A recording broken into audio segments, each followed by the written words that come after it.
예, 새해를 이제 앞두고 있는데요. 이제 한 25분 정도 남아 있는 것 같습니다. 새해까지가. 우리 옆에 있는 분들에게 새해 복 많이 받으십시오. 새해도 건강하십시오. 인사를 나누겠습니다. 건강하시기 바랍니다. 우리 사층도 인사를 나누시죠.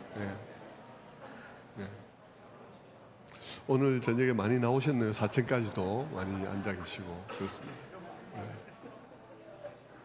네. 자, 올해도 어김없이 이 시간 우리가 한 해의 마지막 자락에 서 있습니다. 해마다 이런 시간이 되면 우리의 마음은 회한으로 가득 찬 시간이 되는데, 그런 중에도 올 한 해는 조금 전에 장로님 기도한 것처럼 너무하다고 해야 할 만큼 잔인하게 올 한 해가 막을 내리고 있습니다. 계엄에 이은 대통령 탄핵, 대통령 탄핵에 이은 대통령 직무대행의 탄핵. 그래서 지금 정부는 대행의 대행 체제로 운영이 되고 있습니다. 어쩌면 내년이 되면 대행의 국정을 맡아서 해야 되는 그런 상황이 올지도 모르겠습니다. 대한민국은 지금 국군의 최고 통수권자가 누구인지, 외국의 정상들은 지금 한국의 누구와 대화를 해야 되는지 모르는 상태에 빠져 있습니다. 난데없는 계엄에다가 헤아릴 수 없는 탄핵이 어우러져서 국가는 헌법과 법률이 제정할 당시에 상상했던 국가의 위기 상태에 그들의 상상력이 부족할 만큼이나 정상에서 벗어나 있는 상태에 지금 있습니다. 그런 정상에서 벗어난 상태를 이렇게 우리가 마음 편하게 일단 살아가고 있는 건 대단한 믿음이라고 말할 수 있겠습니다. 하여튼 어쨌든 보통의 상태를 벗어나 있는 상태에 있고, 나라의 상황이 헌법과 법률을 제정하던 사람들이 미처 상상하지 못했던, 그래서 미리 그것에 대해서 규정해주지 못한 그런 상황으로까지 밀려가 있는 그런 상황이죠. 게다가 지난 29일에는 무안공항에서 비참한 여객기 사고가 나서 2명을 제외한 모 탑승자 전원이 사망하는 그런 비극이 일어났습니다. 나라가 조금 살만해서 한 상태에서 사고가 나다 보니까 일가족 모두가 죽는 경우가 많아서 더욱 안타까웠습니다. 과거 웬만큼 못 살 때는 그래도 집안에서 잘난 사람 한 사람 정도 비행기를 타고 다녔기 때문에 비행기 사고가 나도 그냥 한 사람 정도 죽는 것으로 끝났는데, 웬만큼 살다 보니까 온 가족이 여행 다니고 친척 다 모아서 여행 다니고 이러다 보니까 그냥 한 가문의 식구들이 다 죽는 이런 비참한 사고가 되었습니다. 정말 사연마다 안타깝기 짝이 없는 그런 상황이 되었죠.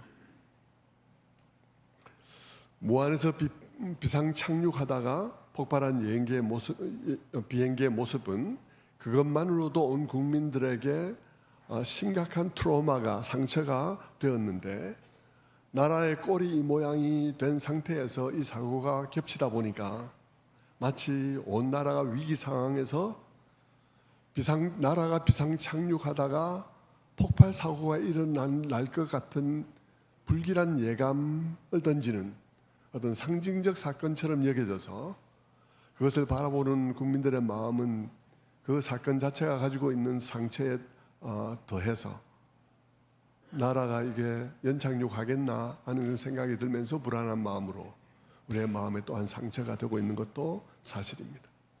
그래서 너무나 많은 국민들의 마음에 이 사건이 단순히 그 사건의 충격을 넘어서서 엄청난 충격으로 사람들의 마음속에 그려지고 있는 것이 지금의 상황입니다.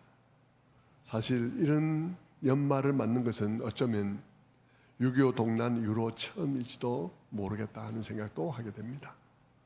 그러다 보니까 사람들은 내년이 어떤 내년이 될지 매우 불안해하면서 이 시간 내년을 기다리고 있는 그런 상황이죠.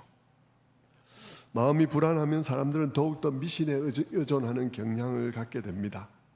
IMF 외환 위기로 말미암아서 나라가 엉망이 되었을 때에도 그해 12월 31일 그때 자료를 제가 찾아보니까 동해안에는 기록적인 인파들이 몰렸다고 합니다. 무려 100만 명이 넘는 사람들이 하룻밤 사이에 동해안으로 몰려가지고 동해안 가까이 접근이 불가능한 상황이 되었었습니다.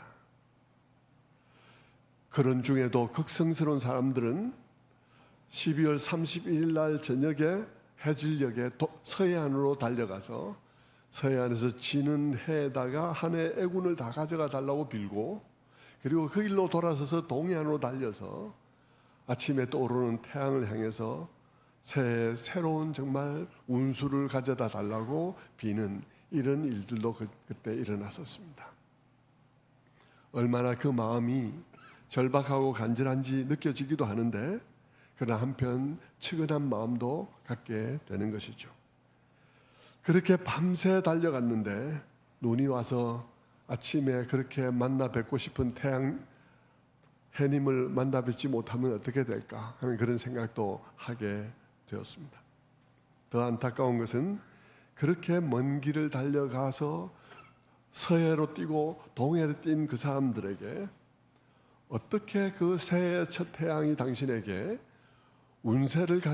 좋은 운세를 가져다 주는지를 물어도 그들 중에 아무도 거기에 대해서 대답을 할 수 없다는 것은 더욱더 안타까운 일이죠. 자기 자신조차도 설명할 수 없고 자기 자신조차도 믿을 수 없는 일을 위해서 서해로 동해로 뛰는 그 모습은 우리 인간의 참 불쌍한 그런 모습이라 그렇게 말할 수 있을 것 같습니다. 그래서 이런 때면 냉정하게 생각해 보아야 하는 것입니다. 새해는 어떻게 오는가? 우리들에게 새해, 새로운 역사는 어떻게 시작되는가 하는 것입니다. 여러분, 새해가 어떻게 옵니까? 새해가 우리가 달력을 바꾸어 단다고 새해가 옵니까? 물론 달력을 바꾸어 달면 물론 2025년이라는 새로운 시간은 시작되겠지만, 그러나 그것은 아무것도 새로울 것이 없는, 그야말로 달력을 바꾼 것에 불과한 그런 시간일 뿐인 것이죠.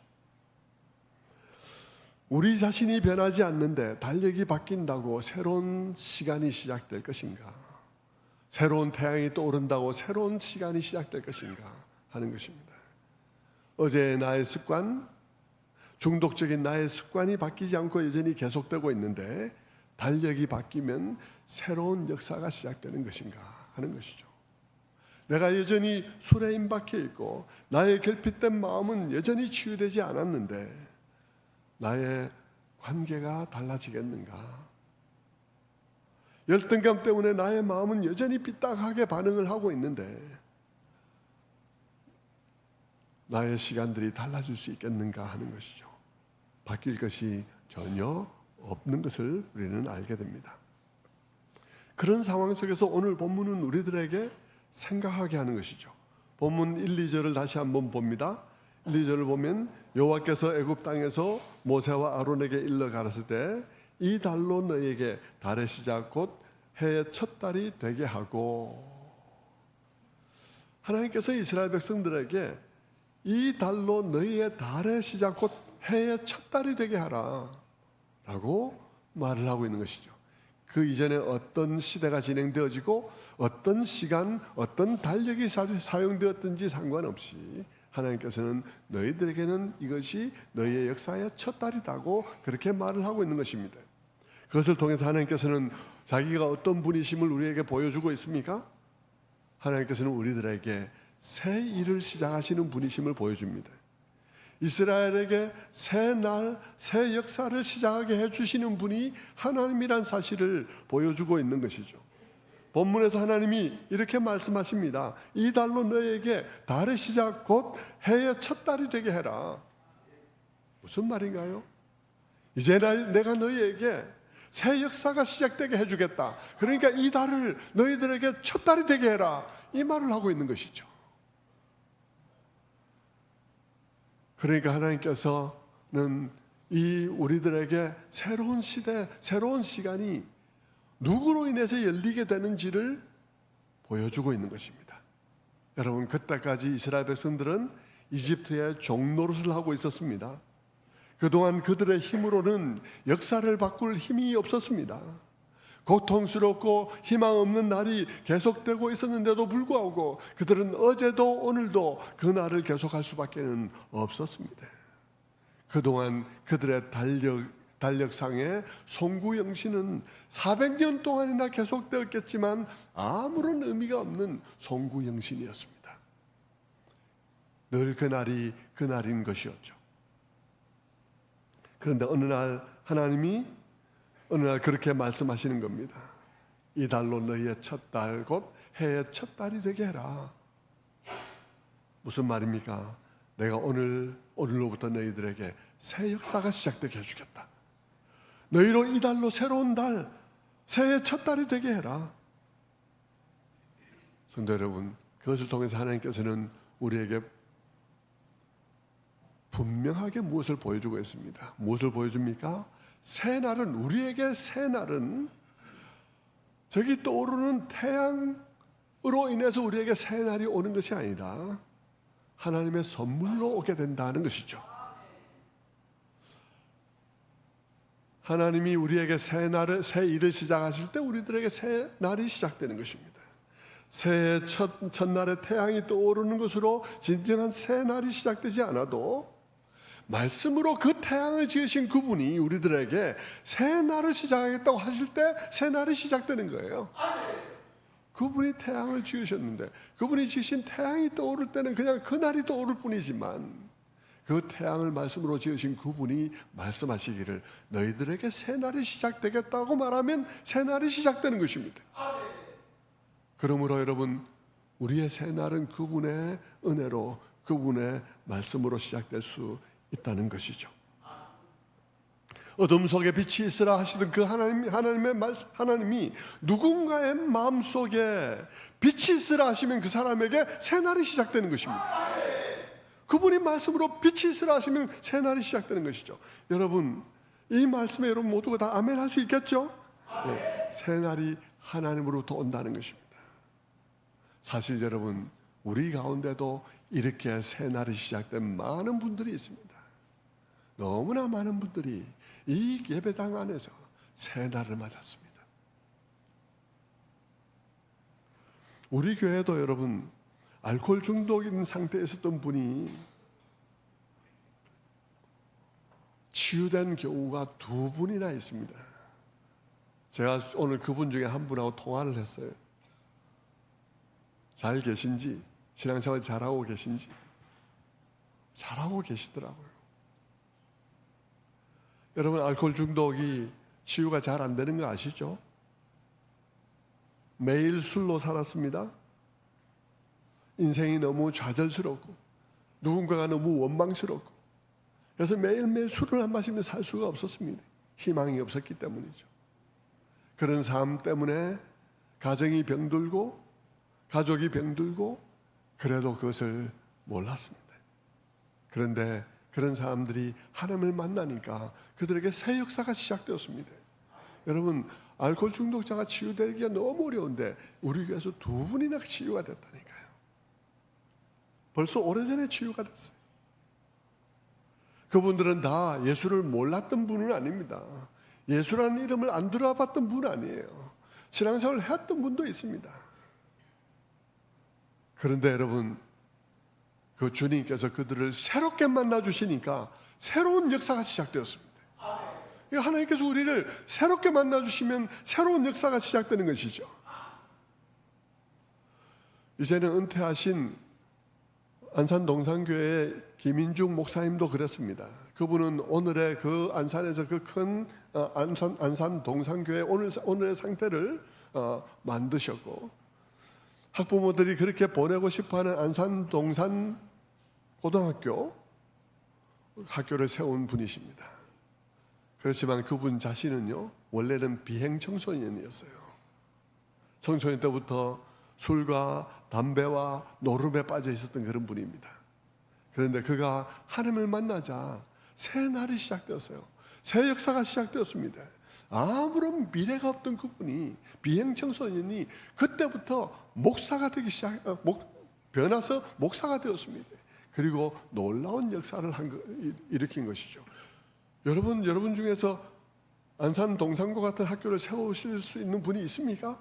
여러분 안산 동산교회 같이 큰 교회를 세울 분이 있습니까? 그거 되는 일이 아니거든요. 그런데 여러분 비행 청소년이 그것을 하셨다니까요. 정말 놀라운 일 아닙니까? 하나님께서 만나주시면 하나님께서 그분에게 새 날을 시작할 수 있는 것입니다. 성경에도 그런 분이 많죠. 교회사에 너무나 많고요. 어거스틴 같은 사람들 하나님께서 그를 만나주시자 완전히 새 날이 시작된 것이죠. 바울도 그랬습니다. 그는 교회를 핍박하던 핍박자였습니다.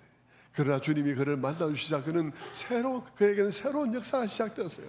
그는 신약 성경에서 가장 많은 서신서를 쓴 그런 성경의 저자가 되었습니다. 기독교 역사 속에서 바울을 빼놓고는 이야기를 할 수 없는 그런 존재가 되었죠. 여러분 기독교 역사 속에서 그를 빼면 이야기가 안 될 그런 인물이 기독교의 핍박자였다니, 그 너무 정말 신기한 일 아니겠습니까? 이렇게 여러분 새 역사는 하나님으로부터 시작되는 것입니다. 저 태양이 아닌 태양을 지으신 분으로부터 새 역사가 시작되는 것입니다. 사실 그분 자신은 태양을 만드신 분일 뿐만 아니라 그 이전에 시간을 시작하신 분이십니다. 그러니까 그분이 우리들에게 새로운 시간을 시작하는 것은 일도 아닌 것이죠. 아무리 망가진 사람이라 할지라도 그분은 우리를 가지고 새 역사를 쓰실 수 있는 분이라는 것입니다. 하나님은 이렇게 새해를 시작하시는데 한 개인의 역사에만 아니라 나라와 민족 또 인류의 역사 속에서도 새 역사를 쓰시는 것입니다. 지금까지 말씀드린 것은 한 개인의 삶 속에서 새 역사를 쓰실 수 있다고 말씀을 드린 것인데요. 그러나 한 개인뿐 아니라 나라의 역사, 민족의 역사, 그리고 인류의 역사 속에서도 새 역사를 쓰실 수 있는 분이시죠. 여러분, 주님이 이 세상에 탄생하심으로 말미암아 세상의 역사가 BC와 AD로 나누게 되었습니다. BC는 여러분이 알다시피 Before Christ, 그리스도가 오기 전이라는 뜻이고, 또 AD는 Anno Domini 해서 주님의 우리의 주님의 해라는 그런 뜻입니다. 주님이 되신 이후에 일어난 해라는 뜻이죠. 여러분, 이것은 누가 이 연대를 그렇게 BC와 AD로 나누어서 지금까지 사용되고 있는 것이긴 하지만, 실제로 역사를 들여다보면 인류의 역사 자체가 여러분 예수 그리스도가 이 땅에 들어오기 전과 후로 실제로도 나뉘고 있어요. 어떻게 실제로 다른 역사가 진행되고 있단 말입니다. 예수님이 이 땅에 오심으로 새로운 시간이 시작되었다는 이 말이죠. BC와 AD로 그냥 단순히 나눠진 것이 아니라 여러분, BC와 AD를 비교해 보면 말이죠, 예수님이 오시기 전에 BC에는요, 예수님이 Before Christ, 예수께서 이 땅에 오시기 전에는 이 세상에는 어둠이 지배하는 역사였습니다. 단순히 강자가 약자를 지배하고 있는 그런 역사만 쭉 계속되어지고 왔죠.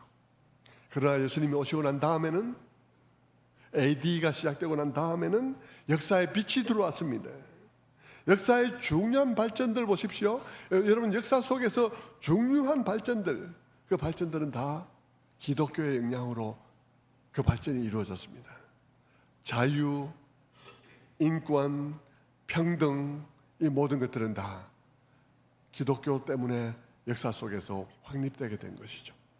여러분, 인권만 하더라도 한번 보십시오. 인권에 대한 탄탄한 근거, 왜 인권이 중요한가, 왜 사람마다 인권을 가지고 있는가 하는 것에 대한 탄탄한 근거, 어디에 근거를 두고 있습니까? 그 인권에 대한 탄탄한 근거가 어디에 있는 것이죠? 세상은 아무리 찾아봐도요, 인권에 대한 탄탄한 근거는 없어요. 진화론에서 인권에 대한 탄탄한 근거를 찾겠습니까? 없어요. 그런데 여러분, 인권에 대한 탄탄한 근거는 어디서 보겠습니까? 성경에서 나오는 거예요. 사람마다 하나님의 형상으로 지음받았다는 그 사실에 근거하고 있는 것이고, 그 사람 한 사람을 위해서 입주하기 위해서 하나님께서 만물을 준비하신 것 아니겠습니까? 그리고 그 사람을 위해서 하나님께서 그 아들을 희생시킬 정도로 한 사람 한 사람이 중요하다는 이 사실은 역사 속에 인권이라는 새로운 의식을 불어넣기에 충분한 것이죠. 여러분, 기독교처럼 인권에 대한 탄탄한 근거를 마련해 줄 수 있는 근거는 이 세상에 없는 거예요. 자유, 평등 다 마찬가지예요. 왕과 평민이 동등하게 하나의 인간이다 하는 이런 평등은 성경 위에 나오지 않는 것입니다. 성도 여러분, BC와 AD는 그냥 나뉜 게 아니에요. 누군가에서 그렇게 나뉘어 있는 시간이지만 들여다보면 실제 그렇다니까요.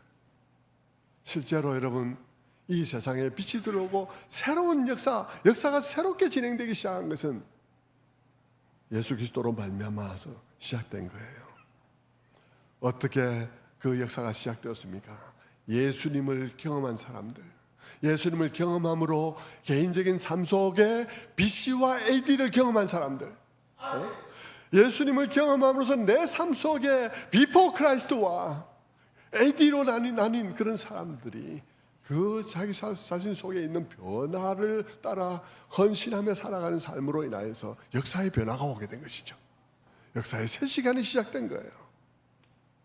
예수를 경험한 바울이 노예 제도가 일반화되는 그런 시대 속에서 노예인 오네시모를 향해서 그가 나의 심장이다, 그가 나의 아들이다라고 말하면서 빌레몬의 집에 있는 교회를 향해서 너희도 이 노예를, 이 오네시모를 나와 같은 마음으로 대해주기를 바란다 라고 말할 수 있게 된 것이죠. 그래서 그런 움직임들이 노예 해방의 움직임으로 점점 커져서 노예 해방까지 이루어지고 오바마가 대통령이 되는 일까지 일어나게 된 것이죠. 성도 여러분,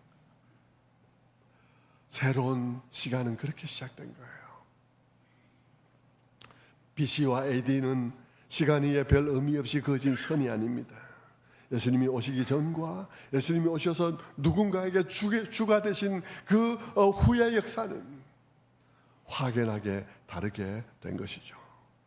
여러분, 예수님이 주가 될 때 그것은 한 개인의 역사만 달라지는 것이 아니라 세상의 역사도 달라지게 하는 것입니다. 성도 여러분, 세상의 역사가 어떻게 달라졌습니까? 어떻게 달라졌나요? 예수님을 경험함으로써 BC와 AD를 개인적으로 경험한 사람들로 인해서 달라졌습니다. 그들이 그 경험을 통해서 달라진 생각으로 새로운 삶에 대한 그런 추구와 헌신을 통해 헌신을 해갈 때 역사 속에 진정한 BC와 AD가 나뉘게 된 것이에요. 우리나라 또한 그렇지 않습니까? 우리나라 또한 여러분, 우리나라에도 BC와 AD가 있습니다.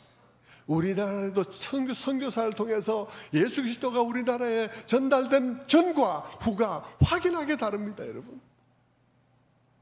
우리나라에도 선교사를 통해서 예수 그리스도가 우리나라에 전해지기 전인 우리나라의 BC와 우리나라의 AD는 너무나 다른 거죠. 그 이전에는 여성들은 천대받고 아이들도 홀대받고 양반적이고 양반주의고 가부장적이던 그런 시대에 선교사들이 이 땅에 와서 예수 그리스도를 전하고 난 다음에 평등과 자유가 전해지고 아이들이 소중하게 여겨지며 여성들이 교육을 받고 그런 세상이 펼쳐지지 않았습니까? 성도 여러분, 새날이 어떻게 시작되는지를 말씀을 드리고 있는 것입니다. 새날은 어떻게 시작됩니까? 새날은 첫째는 하나님의 은혜로 시작됩니다. 오늘 본문에도 이스라엘 백성들에게 그 새날은 은혜로 왔습니다.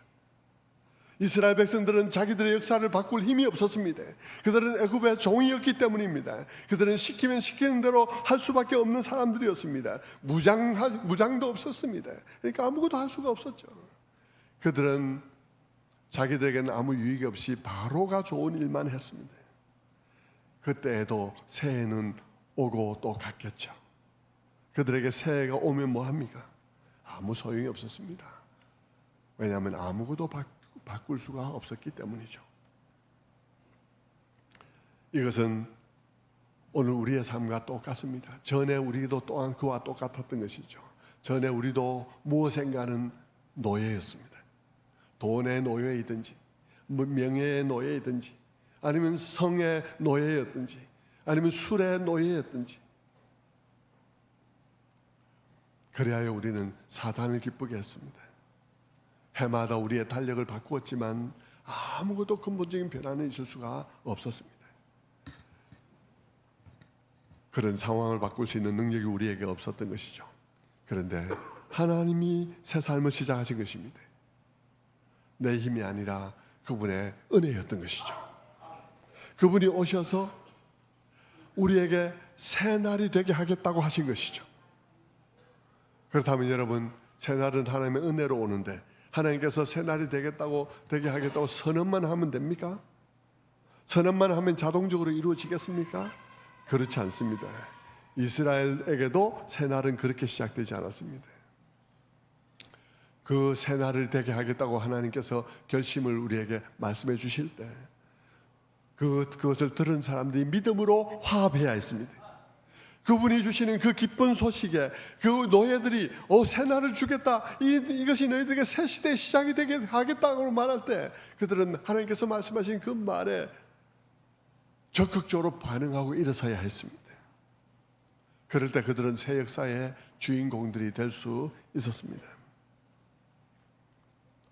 하나님께서는 그들에게 유월절의 어린 양에 관한 얘기를 하시면서 그 어린 양의 고기를 어떻게 먹고 어떻게 출발 준비를 하라고 띠를 띠고 지팡이를 들고 언제든지 출발 신호가 떨어지면 나갈 준비를 하고서는 그 음식을 먹으라고 그렇게 말씀하셨어요. 내가 너희들에게 새 날을 시작되게 할 것이다 라고 말했습니다. 그런데 여러분, 그 하나님의 말씀은 그들에게는 복음이었어요. 그들은 그 복음의 말씀에 믿음으로 화합해야 했습니다. 그들이 그 복음의 말씀에 믿음으로 화합해야 그 복음은 그들에게 진정한 좋은 소식이 될 수 있었습니다. 그들에게 그것은 어린 양의 피로 구원받는 유월절이었습니다. 그 피로 말미암아 해방되는 소식이었던 것이죠. 그것이 아무리 복음이었다 할지라도 그 말씀을 믿지 않고 따라 나서지 않는 사람, 그냥 띠를 띠고 지팡이를 들고 그리고 언제든지 출발 준비를 하고 그것을 먹으라고 하는데 다 풀어헤치고 아무것도 할 준비를 하지 않는 사람들에게는 새 역사가 없었습니다. 그것이 오늘 우리들에게 무엇을 말해줍니까? 그것은 오늘 우리들에게도 오늘도 역시 그러하다는 것입니다. 성도 여러분, 오늘 누가 새 역사를 쓸 수 있겠습니까? 오늘 새 역사는 어떻게 시작될 수 있겠습니까? 오늘의 새 역사도 말씀을 듣고 믿음으로 화합하는 사람들에 의해서 새 역사가 쓰여질 수 있습니다. 하나님이 말씀하실 때 그 말씀을 듣고 결단하고 새로운 삶을 향해서 애굽을 떠나는 사람, 나의 옛 삶을 떠나는 사람, 그런 사람들이 우선 개인적으로 새로운 시간을 맞게 되고 새로운 날을 맞게 되고 그리고 그들의 변화는 이 시대 속에 새로운 시대를 가져오게 되는 것이죠. 하나님은 그때나 지금이나 동일한 분이십니다. 성도 여러분, 오늘 우리는 새 날을 간절히 기다립니다. 우리는 내년이 올해와 같을까 봐 너무 불안합니다. 어떻게 하면 내년이 올해와 다를 수 있을까? 2023년도 2022년과 같았고 2024년도 2023년과 같았는데 어떻게 하면 우리의 역사에 새로운 변곡점을 맞을 수 있을까? 우리 모두는 다 새로운 날이, 새로운 역사가 펼쳐지기를 간절히 바라고 있습니다. 그런데 하나님께서는 우리들에게 새 날을 주시기를 원하셔요. 우리를 자유하게 하기를 원하시는 것이죠. 그리고 우리들에게 복음을 들려주셨습니다. 그리고 누구든지 그 복음의 말씀에 화합해서 믿음으로 일어나 자기의 옛삶, 옛 애굽을 떨쳐버리고 일어나 정말 진정으로 명목상의 그리스도인이 아니라 참되게 그 말씀을 따라서 일어나고자 하면 그 사람이 새 역사의 주인공이 될 수 있다. 그런 기독교인들을 통해서 새 역사는 시작될 수 있다 라고 오늘도 우리에게 말씀하고 있는 것이죠. 성도 여러분, 오늘 우리들의 새해가 이와 같이 그 말씀에 반응해서 개인적으로 BC와 AD를 경험하는 분들이 우리 교회에서 많이 나와서 또 한국 교회에서 많이 나와서 그런 분들을 통해서 이 나라의 새로운 역사가 쓰여지기를 바랍니다. 우리 오늘 새해를 기다리면서 오늘 이 말씀 짤막하게 살펴보았는데, 짧지만 그러나 여러분 우리가 꼭 적용해야 될 그런 말씀이라 생각합니다. 성도 여러분, 이 시대를 향해서 걱정 많으시죠? 그리고 늘 해마다 똑같은 그런 해들을 맞으면서 이 송구영신이 무슨 의미가 있나 하는 생각도 들 수 있습니다. 성도 여러분, 하늘에서 새날이 떨어지는 게 아닙니다. 하나님께서 우리들에게 새날을 주시기 원하시고, 새날을 주겠다, 너희가 이 복음의 말씀을 기쁜 마음으로 받아들이고 이 복음의 말씀을 따라서 너희가 믿음으로 일어서면 새날을 이미 너희에게 준 것이나 다름없다. 새날은 시작될 것이라고 말씀하는 것이죠. 수많은 이 땅의 그리스도인들이 정말 이 복음의 말씀에 따라서 오늘 새롭게 주님을 만나면 우리에게 새로운 시간이 시작되리라 믿습니다.